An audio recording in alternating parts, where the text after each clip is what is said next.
اهلا بيكم في قناة موفي كينج. ما تنسوش الاشتراك وتفعلوا الجرس علشان يوصلكوا الملخصات الجديدة.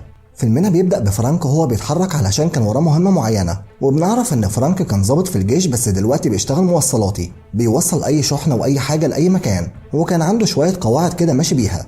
واول قاعدة انه ما بيعدلش في العقد، وتاني قاعدة انه ماليش علاقة بالشحنة، وتالت قاعدة ان اللي اشتغل معاه ما يعرفش اي حاجة عنه. المهم بيوصل لقدام بنك وبيخرج منه 4 حرامية وبيركبوا معاه، فبيغير نمرة العربية وبيطلب قائد الحرامية انه يتحرك، بس هو بيعرفه ان الاتفاق انهم 3 بس، فبيهددوا انه يتحرك والا هيقتله، بس فرانك بيرفض.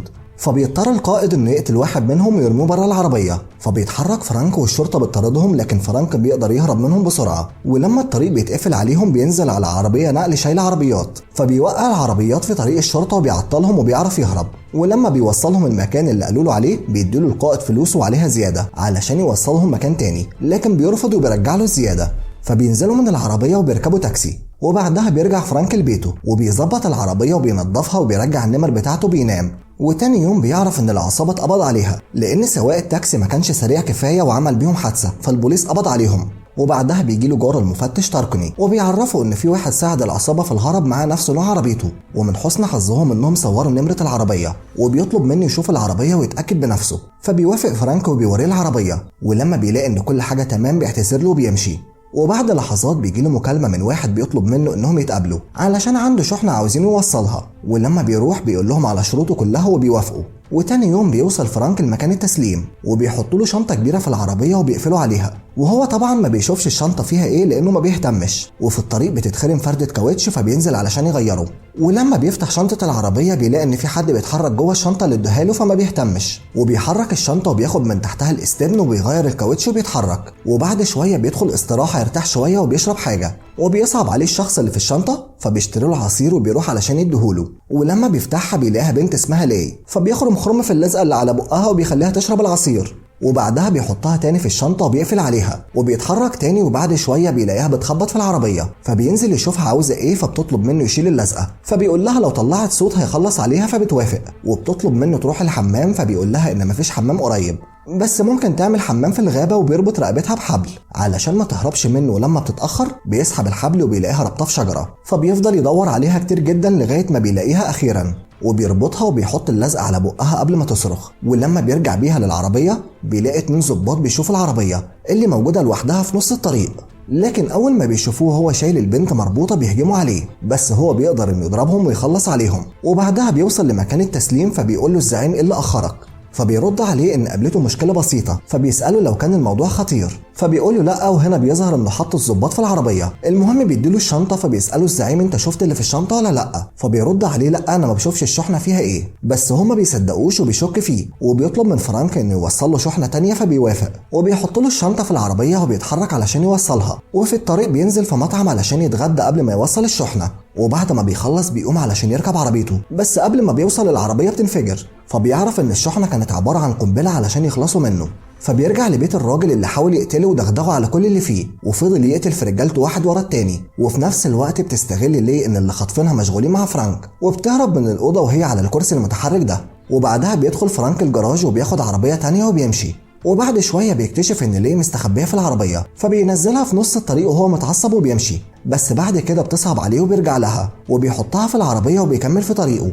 ولما بيوصل البيت بيفكها وبيعمل لها عشاء، وبعد كده بيسيبها وبيروح ينام. وفي نفس الوقت بيوصل زعيم الناس اللي طحنها فرانك للمستشفى، وبيسأل رجالته مين اللي عمل فيكوا كده، فبيرد عليه واحد منهم ان السواق اللي عمل كده، وان القنبله ما جابتش اجله زي ما كانوا فاكرين. وتاني يوم بيصحى فرانك وبيلاقي ليه اعتبرت البيت بيتها وقاعده مبسوطه وبتحضر له الفطار كمان، فبيقعد يفطر وهو مستغرب من اللي بتعمله. وشويه والباب بيخبط، فبتفتح ليه وبيطلع المفتش تاركوني، ولما بيسأله عنها بيقول له انه زهق من الطبخ فقرر يجيب طباخه. فبيسأله فين عربيته اصله ما شافهاش مركونه بره، فبيرد عليه انها اتسرقت منه وانه كان هيخلص فطار ويجي يبلغ عن سرقتها. فبيقول المفتش انهم لقوا عربيته متفجره امبارح وفيها جثتين لضباط شرطه، فبيرد عليه انه ما يعرفش اي حاجه عن الكلام ده. فبيقول المفتش انا مصدقك، طب انت رجعت البيت ازاي؟ فبتقول له ليه انها اللي جابته، فبيطلب انه يشوف عربيتها، فبيوري له العربيه اللي سرقها، فبيستغرب ازاي دي عربيه طباخه، فبتقول له انها بتاعتهم هما الاثنين، فبيطلب منه يروح له القسم هو ولاي علشان هو اللي هيعملوا المحضر وعاوز كمان يدردش معاهم شويه. ولما تركوني بيمشي بتقول له انها مش عاوزه تروح معاه،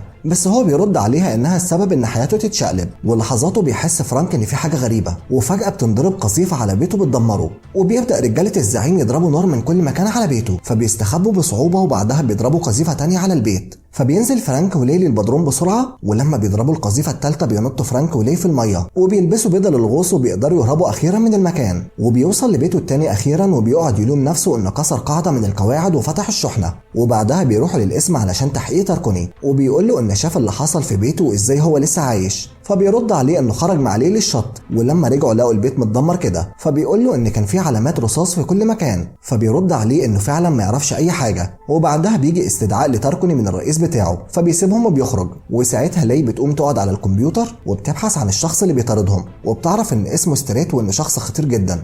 ولما بيوصل تركوني بيلاقيهم قاعدين عادي فبيمشيهم، بس بيكتشف انهم استخدموا جهازه وانهم كانوا بيبحثوا عن ستريت. ولما بيخرج فرانك ولي بتطلب منه انهم ينتقموا من ستريت بعد كل اللي عمله، فبيرد عليها انه مش هيعمل حاجه تدمر حياته. فبتقول له ان مهمتك تحمي الناس، فبيقول لها ان الكلام ده كان زمان، انما هو دلوقتي موصلاته. وقبل ما بيمشي بتقول له ان في سفينه عليها 400 شخص هيتباعوا كعبيد، وان منهم ابوها واخواتها. فبيقرر فرانك انه يساعدها، وبتفهمه انهم لازم ينتقموا من ستريت لانه الوحيد اللي عارف مكان السفينه. وبعد كده بنشوف ستريت وهو داخل مكتبه، بس بيلاقي لي وفرانك بيهددوه بالسلاح، وبتفضل لي تدور على رقم السفينه، لكن ستريت ما بيرضاش يقول لها. فبيديها فرانك المسدس وبيدور هو، وبيقول ستريت للي ان ابوها السيد كواي جاي وهو اللي هيشوف حسابه معاها. فبيتصدم فرانك لانها كانت مفهماه ان ابوها على السفينه، فبيقول له ستريت انها كذبت عليه وان ابوها يبقى شريكه في تجاره البشر. فبتوجه المسدس ناحيه فرانك وبتقول له انها كذبت، بس موضوع السفينه حقيقي. ولما بيدخل كواي بيطلب من لي تنزل السلاح، فبتسمع كلامه، فبيأمر رجالته يخلصوا على فرانك، فبيتخانق معاهم وبيقدروا يثبتوه. لما بيعرفوا ان تركوني جاي ومعاه الشرطه بيقول ستريت لفرانك ان البضاعه 395 بس،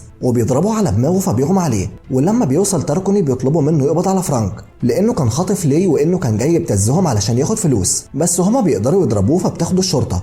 وبيكون تركوني مش مصدق ولا كلمه. ولما بيفوق فرانك في القسم بيقول له تركوني على كل اللي حصل، فبيحكي له فرانك على موضوع السفينه والناس المخطوفه، وبيطلب منه يساعده يهرب من القسم علشان ينقذ الناس قبل ما يتحولوا لعبيد، وانه لو خرج هيخلص المهمه دي بسرعه لان الشرطه لسه هتقعد تحقق ويخططوا للموضوع والناس هتكون اتشحنوا. فبيوافق تركوني يساعده، وبيمثلوا ان فرانك خده رهينه، وبيخرج من السجن ومحدش بيلمسه. وبيوصلوا للمينا وبياخد فرانك سلاح وبيركب لانش وبيروح للسفينه. ولما بيوصل بيبدا يقتل في رجالتهم واحد ورا التاني. ولما بيعرف كواي وستريت اللي حصل بيغيروا طريق الشحن وبيخلوه بري، وبينقلوا الحاويات على عربيات كبيره، وبيطلعوا كلهم ورا العربيات دي علشان يحموها. وبيقدر فرانك في نفس الوقت يخلص على كل اللي موجود على السفينه، وبياخد عربيه اي كلام علشان يحصلهم، بس العربيه بتتعطل بيه في نص الطريق. وبيشوف طياره رش فوق مزرعه، فبيروح للمزارع وبيهدده بالمسدس لو ما وصلوش للعربيات هيقتله. فبيوافق وبيطير بيه لغايه العربيات، فبينزل بالباراشوت على العربيه منهم، وبيرمي الباراشوت على رجاله العصابه، فبيخبطوا في اللي وراهم وبيموتوا. وبيدخل على سواق العربيه اللي نزل عليها، وبيرمي السواق بره، بس ستريت بيدخل له، وبيفضلوا يضربوا في بعض لغايه ما بيقدر فرانك انه اخيرا يرميه من العربيه وبيريحه.